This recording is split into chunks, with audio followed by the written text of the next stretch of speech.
Assalamualaikum warahmatullahi wabarakatuh. Kembali lagi bersama saya pada mata pelajaran sejarah. Materi kita masih sama seperti minggu lalu, yaitu tentang sejarah kontemporer dunia, dan pembahasan kita bagian tentunya Uni Soviet. Nah, berikut ini adalah peta negara dari Uni Soviet, yang mana ada 15 negara yang tergabung di dalam Union of Soviet Socialist Republic atau disebut dengan Uni Soviet. Nah, di sini terdiri dari Lithuania, Estonia, Rusia, Latvia, Belarusia, Moldova, Ukraina, Georgia, Armenia, Azerbaijan, Turkmenistan, Kazakhstan, Uzbekistan, Kyrgyzstan, Tajikistan, dan Rusia. Nah, Uni Soviet atau Union of Soviet Socialist Republic atau disebut dengan USSR, nah ini merupakan salah satu negara adikuasa dan menjadi salah satu negara blok sekutu yang memenangkan Perang Dunia Kedua. Nah, berdirinya USSR sejak tahun 1922 sampai runtuhnya tahun 1991. Nah, ini merupakan rentetan sejarah yang panjang yang dibagi menjadi beberapa periode. Berikutnya berdirinya Uni Soviet. Berdirinya Uni Soviet itu diawali kemenangan Partai Bolshevik di bawah pimpinan Vladimir Lenin dalam revolusi Bolshevik pada tahun 1917. Uni Soviet mengalami dua kali revolusi. Revolusi pertama berhasil menurunkan kekuasaan kolonialisme dari Tsar Nicholas II dari kekuasaannya. Nah, di revolusi kedua atau revolusi Bolshevik, Lenin mengambil alih kekuasaan dan membentuk pemerintahan baru di bawah Partai Komunis dan Politbiro. Nah, apa itu Politbiro? Politbiro ini adalah badan pusat untuk melaksanakan kebijakan-kebijakan Partai Komunis Uni Soviet. Berikutnya yaitu tentang bagaimana perkembangan Uni Soviet atau USSR. Pemimpin-pemimpin yang memerintah Uni Soviet. Yang pertama yaitu Vladimir Lenin. Nah, yang mana masa jabatannya itu dari 30 Desember 1922 sampai 21 Januari 1924. Ia berusaha membawa Uni Soviet keluar dari situasi perang dan memperkenalkan kebijakan ekonomi baru atau New Economic Policy atau disebut juga dengan NEP pada tahun 1921. Uni Soviet menjadi negara pertama di dunia yang menganut paham Marxisme dan komunis terbesar pada zamannya. Nah, jalan Marxisme ini adalah jalan yang dibawa oleh Karl Marx. Lenin meninggal pada tanggal 21 Januari 1924 karena penyakit stroke yang menyerangnya. Nah, setelah Vladimir Lenin digantikan oleh pemimpin Stalin, yang mana masa jabatannya pada pertengahan tahun 1920-an sampai 1953. Nah, Stalin ini merupakan penerus dari Lenin. Pada masa Stalin, Uni Soviet mengalami Perang Dunia II dan Perang Dingin. Dalam Perang Dunia II, Uni Soviet merupakan salah satu negara pemenang perang dan berhasil mendapatkan kembali wilayahnya yang hilang dalam Perang Dunia I, seperti negara Polandia Timur dan 3 negara Laut Baltik. Nah, Stalin meninggal pada tanggal 6 Maret 1953. Yang ketiga yaitu diteruskan oleh Nikita Khrushchev, yang mana masa jabatannya pada 14 September 1953 sampai 14 Oktober 1964. Setelah Stalin meninggal, yang menggantikannya adalah Nikita Khrushchev melalui Kongres Partai Komunis ke-20 pada tahun 1956. Ia mengubah kebijakan Stalinisme menjadi kebijakan destalinisasi, yaitu mencoba mengubah kebijakan-kebijakan dari Stalin kemudian memerintah dengan kejam. Dan doktrin Marxisme-Leninisme yang dikembangkan Stalin itu disesuaikan dengan perkembangan sosial politik. Khrushchev kemudian mencoba meredakan ketegangan hubungan dengan Barat atau disebut dengan Detente. Ia membuka kemungkinan hidup berdampingan dengan negara-negara lain yang berbeda sistem politiknya atau peaceful coexistence. Perlombaan luar angkasa dan senjata nuklir dengan Amerika Serikat.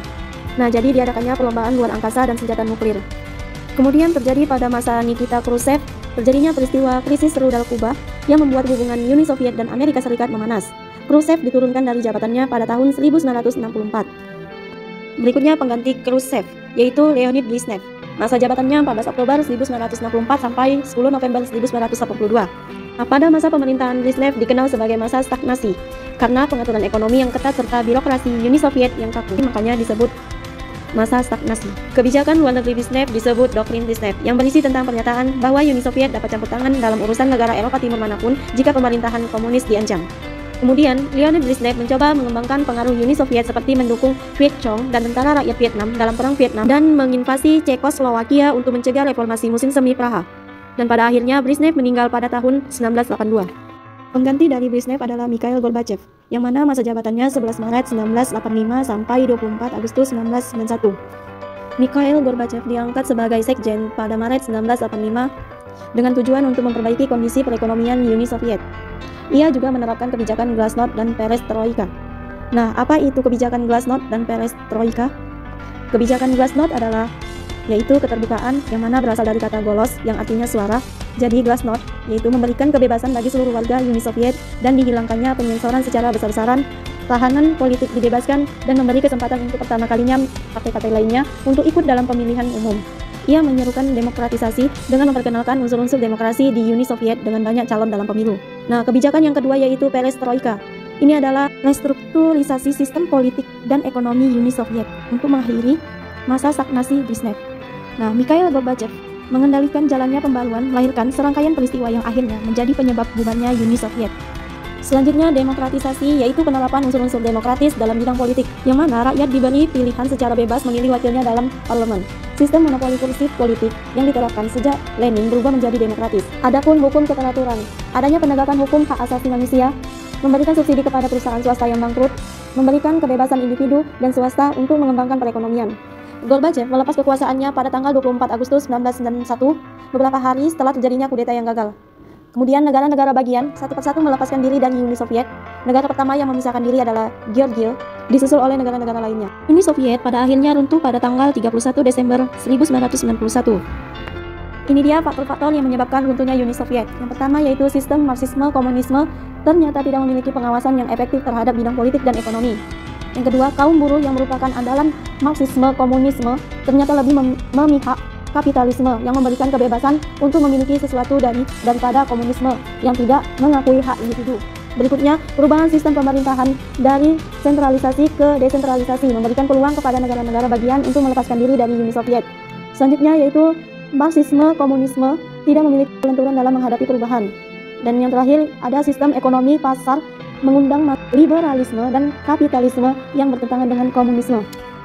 Kemudian bagaimana dampak dari runtuhnya Uni Soviet tersebut? Nah, yang pertama itu berakhirnya Perang Dingin pada tahun 1947 sampai 1991 antara Blok Barat dan Blok Timur yang berlangsung selama 44 tahun. Yang kedua, munculnya 15 negara baru di kawasan Eropa Timur. Yang ketiga, menimbulkan krisis ekonomi di kawasan Eropa Timur. Yang keempat, berkurangnya kekhawatiran akan terjadinya Perang Dunia Ketiga. Yang kelima, Amerika Serikat tampil sebagai negara adidaya. Dan yang keenam, setelah Uni Soviet dibubarkan, muncul Persemakmuran Negara-Negara Merdeka atau Commonwealth of Independent States, atau mana anggotanya itu semua bekas negara Uni Soviet kecuali Estonia, Latvia, dan Lithuania. Selanjutnya kita masuk pada mata pelajaran sosiologi, yaitu tentang kearifan lokal dan pemberdayaan komunitas. Akan tetapi yang kita bahas yaitu tentang pemberdayaan komunitas berbasis nilai-nilai kearifan lokal. Yang mana model pemberdayaan komunitas berbasis kearifan lokal itu mengandung arti penempatan nilai-nilai setempat atau lokal sebagai input pembangunan sosial serta penanggulangan masalah-masalah sosial seperti pengangguran, kemiskinan, dan lain-lain.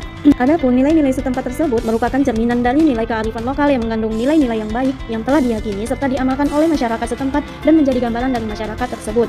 Nah, nilai-nilai leluhur tersebut itu meliputi gotong royong, musyawarah untuk mufakat dan toleransi, serta etos kerja dan lain-lain. Nah, adapun penerapan kearifan lokal dalam pemberdayaan komunitas. Indonesia memiliki keberagaman budaya, suku bangsa, bahasa, agama, dan sebagainya. Dalam keragaman budaya, salah satunya mencakup hubungan kearifan lokal di dalam masyarakat. Kearifan lokal didefinisikan sebagai suatu kekayaan budaya lokal yang mengandung kebijakan hidup dan pandangan hidup yang mengakomodasi kearifan hidup. Di Indonesia, kearifan lokal merupakan suatu filosofi dan pandangan hidup yang terwujud dalam berbagai bidang kehidupan, seperti nilai sosial dan ekonomi, arsitektur, kesehatan, tata lingkungan, dan sebagainya. Nah, hal ini dapat dilihat pada kearifan lokal mengenai keselarasan alam yang telah menghasilkan pendopo dalam arsitektur Jawa. Pendopo dengan konsep ruang terbuka menjamin ventilasi dan sirkulasi udara yang lancar tanpa perlu penyejuk udara agar konsep rumah tetap ramah lingkungan. Jika kearifan lokal ibaratkan sebagai pegangan hidup secara turun-temurun, maka pemberdayaan komunitas merupakan suatu alat untuk merekatkan kehidupan bermasyarakat. Pemberdayaan komunitas yang dimaksud ini adalah suatu proses pembangunan di mana masyarakat berinisiatif untuk memulai proses kegiatan sosial guna memperbaiki situasi dan kondisi diri sendiri. Nah, melalui nilai-nilai kearifan lokal, pemberdayaan komunitas dapat dilakukan dengan lebih efektif dan sesuai dengan karakter masyarakat sasaran. Oleh karena itu, penting bagi kita untuk memahami apa yang menjadi akar budaya di masyarakat masing-masing. Tujuannya agar komunitas di masyarakat kita bisa berkembang sesuai dengan akar dan karakteristiknya sesuai dengan perkembangan zaman.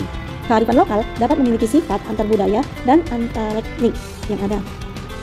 Jika sifat-sifat tersebut sudah menjadi satu, maka kearifan lokal tersebut dapat membentuk tingkat tatanan nilai yang baru, yakni nilai budaya yang bersifat nasional. Nah, sampai di sini dulu pembahasan kita. Saya ucapkan terima kasih. Wassalamualaikum warahmatullahi wabarakatuh. Thank you for watching my video.